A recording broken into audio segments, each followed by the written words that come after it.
Research into Australian tourism reveals lower than expected visitor numbers, which has prompted investigations into the expectations and motivations of international tourists and Indigenous tourism operators.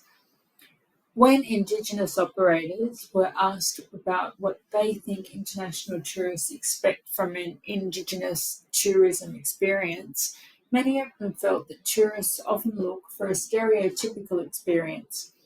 For example, they mentioned that a lot of international visitors expect to see things like someone sitting in traditional attire with a painted face or eating witchetty grubs. While there are also some operators who thought international visitors were looking for an opportunity to better engage with an Indigenous person.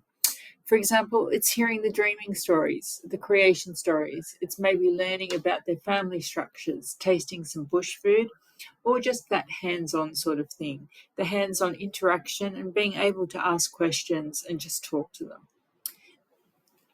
This study highlighted just how complex the concept of authenticity is.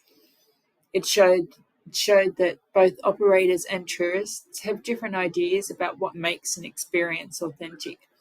Some operators felt the need to move away from what they considered authentic and make the experience more commercial.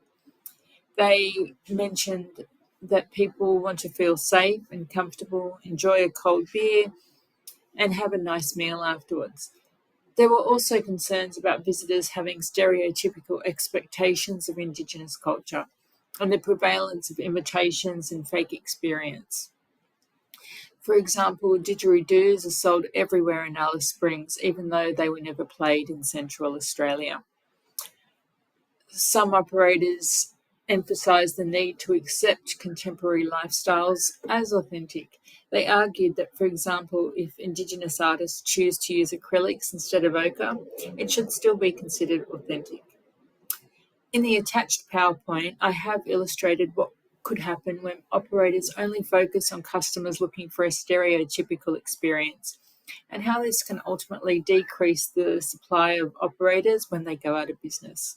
Conversely, if tourists are only being advertised to participate in one kind of experience, that could also reduce demand.